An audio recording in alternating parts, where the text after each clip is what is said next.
Le Barça remporte le Classico en match retour de Liga, 2-1 au Camp Nou, et se rapproche de plus en plus du titre. On en parle tout de suite.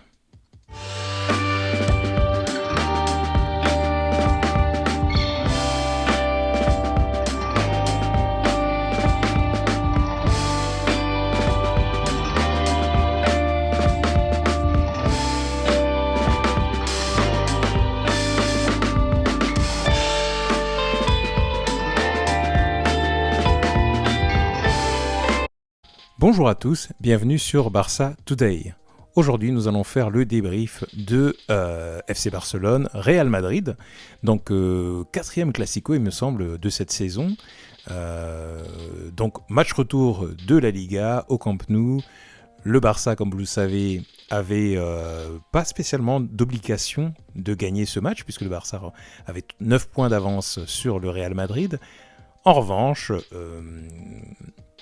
le Barça avait une obligation de faire un petit peu le jeu, puisque le dernier Classico à Santiago Bernabéu, où le Barça l'avait remporté 0-1 en match aller de Coupe du Roi, le contenu du match n'avait pas été satisfaisant pour les culés, pour les Blaugrana, ainsi que pour le coach lui-même, ainsi que pour les joueurs, puisque l'équipe avait beaucoup subi face au Real Madrid, et on s'était dit, tiens, peut-être que le Real est en train d'inverser la tendance.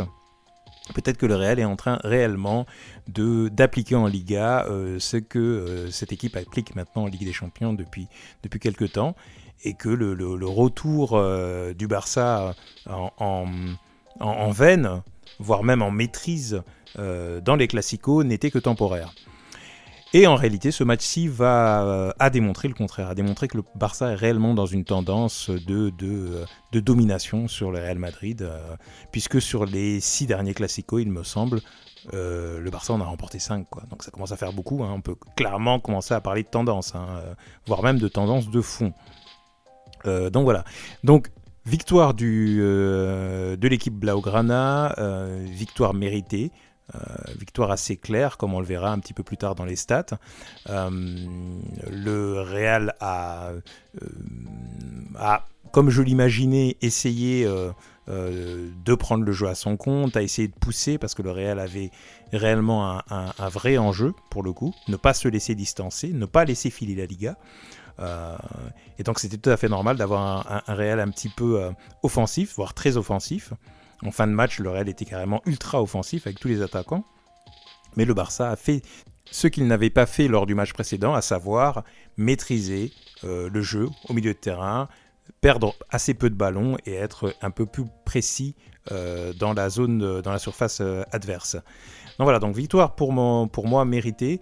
On va regarder un petit peu le déroulé du match, comme vous pouvez les voir là. Victoire 2-1. Alors, le Barça a commencer par encaisser le but tout de même. Donc autre chose, non seulement le Barça a remporté ce match, mais en plus il a fait une mini remontada, puisque le Barça a commencé par un but contre son camp de Araujo à la 9e minute, alors que l'équipe jouait bien. L'équipe avait bien démarré le match. On sentait une équipe confiante, les passes étaient assurées, donc on sentait qu'ils n'étaient pas du tout pressés, en tout cas acculés dans leur camp comme lors du match précédent. Et sur une incursion, un petit peu une des rares incursions de Vinicius, centre, pas spécialement un centre dangereux, Araujo qui essaie de la dévier ou de la sortir, et qui prend Ter Stegen un petit peu à contre-pied au premier poteau. Donc voilà, donc Araujo d'ailleurs a eu un petit peu de mal à revenir dans le match, mais il est quand même revenu. Donc c'est apporté à son crédit, parce que du coup il a réussi à se remettre à l'endroit. Mais bon, donc partant de là, j'avoue que je me disais, mince, là, ça démarre mal, mais j'étais quand même confiant.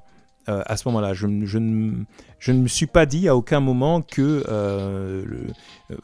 le Barça allait s'effondrer à ce moment-là. On a eu tellement l'habitude avec cette équipe qui est très très solide quand même, et mentalement aussi, que j'étais pas spécialement inquiet, en tout cas pour le nul. Je savais qu'à un moment ou à un autre, le Barça allait revenir.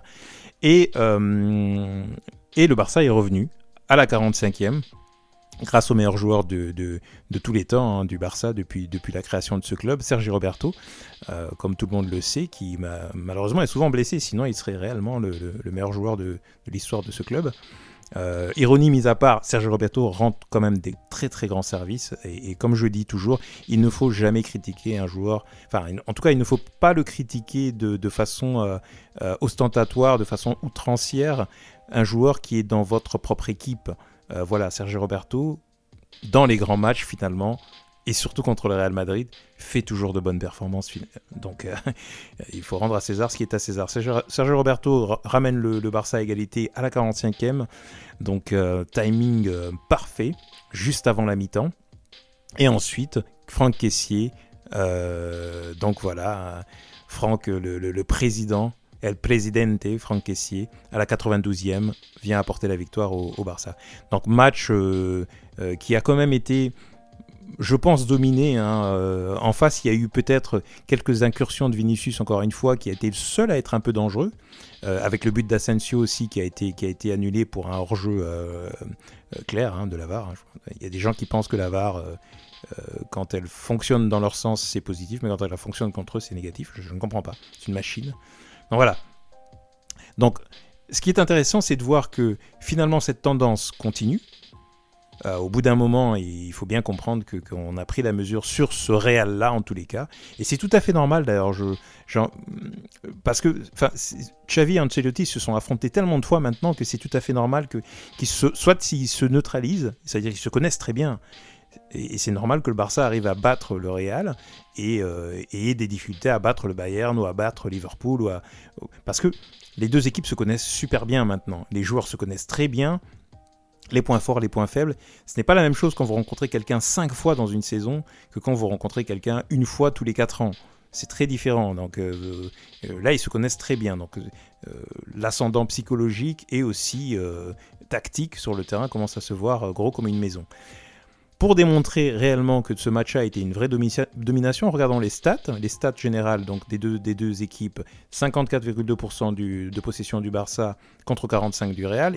La possession était encore plus importante en première mi-temps. Et elle a baissé parce qu'il y a une période où le Real avait obligation d'aller chercher le résultat. Le Barça n'en avait pas l'obligation et c'est tout à fait normal, donc le Real poussait plus.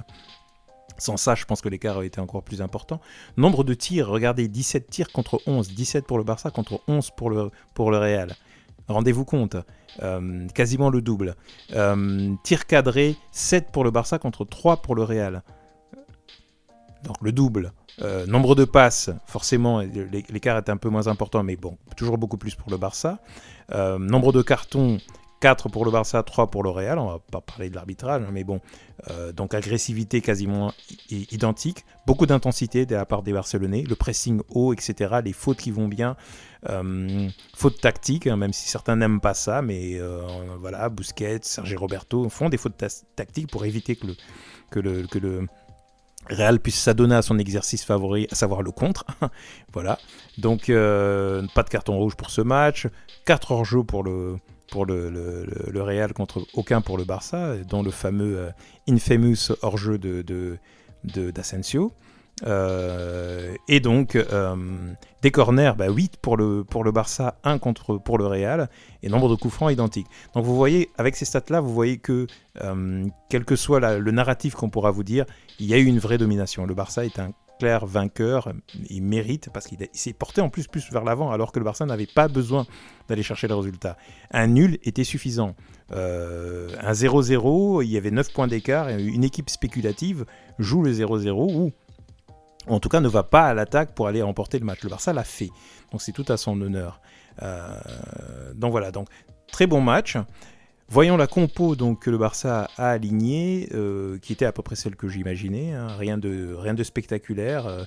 Donc en défense, Ter Stegen, Araujo, Koundé, Christensen, Baldé, tous top. Araujo s'est fait déborder une ou deux fois par Vinicius, mais je pense que il était encore vraiment dans son but contre son camp. Il a eu du mal à revenir, comme je dis. Koundé, encore une fois, a sauvé. Quelques ballons intéressants.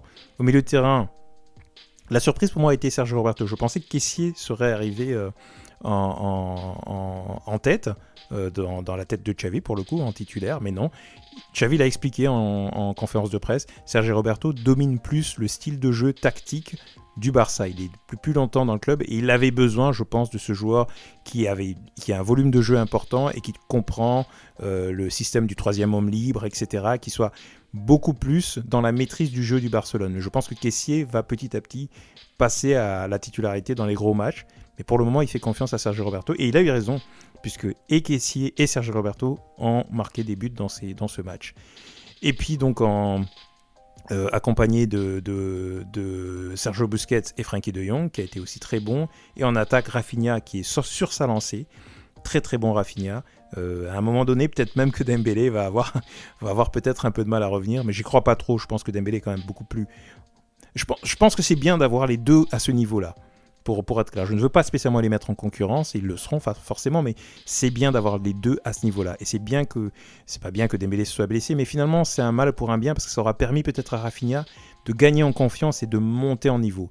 Maintenant, quand on va avoir un remplacement, un switch entre Dembélé et Rafinha, on ne perdra plus beaucoup en qualité, je pense. Et puis Lewandowski, très bon aussi. C'est lui qui fait l'avant-passe décisive pour le but de Kessié avec cette talonnade magique. Lewandowski qui ne marque pas, mais qui est très important dans la conservation du ballon, dans les jeux en triangle, il pèse sur la défense, il fait des appels. J'aurais aimé qu'il marque vraiment cette reprise de volée qu'il a tentée. Ça aurait été merveilleux, mais bon, Lewandowski est quand même toujours très important. Et Gavi, évidemment, qui est toujours lui le ratisseur de ballon et qui fait aussi un très bon match. Donc, sans aller vraiment dans le détail des statistiques, moi je voulais surtout faire partager cette sensation que finalement le plan de Xavi est en train de se réaliser.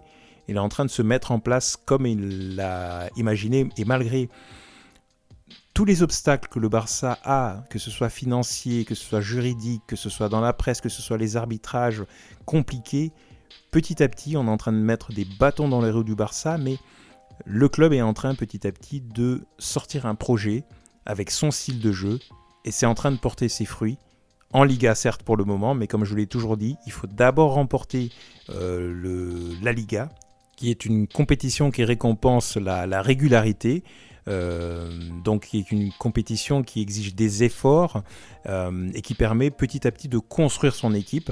Et une fois que le Barça sera capable de remporter cette Liga, elle va pouvoir s'attaquer désormais à l'Europe.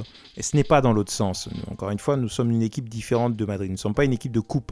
Nous sommes une équipe plutôt qui construit ses bases. Et une fois que ces bases sont solides, que toute l'équipe sait bien interpréter la partition que le chef d'orchestre Xavi met en place, ça va être beaucoup plus simple pour aller dérouler en Europe. Et c'est comme ça que ça doit se passer. Et ça s'est toujours passé comme ça avec les Barça qui ont eu de très bons résultats en Europe. Donc cette Liga n'est pas encore acquise, évidemment, mais là c'est un grand pas tout de même que le Barça a fait en remportant cette victoire.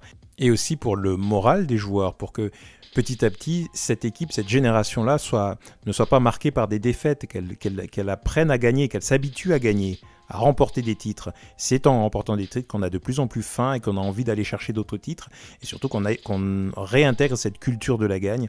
Et là, en battant le Real, qui est l'ennemi juré et qui n'est pas n'importe quelle équipe, puisqu'elle est championne d'Europe, encore une fois, je le répète, championne d'Espagne, championne d'Europe, et qui vient de taper Liverpool avec un 6-0 ou 6-1 sur les deux matchs, c'est pas négligeable.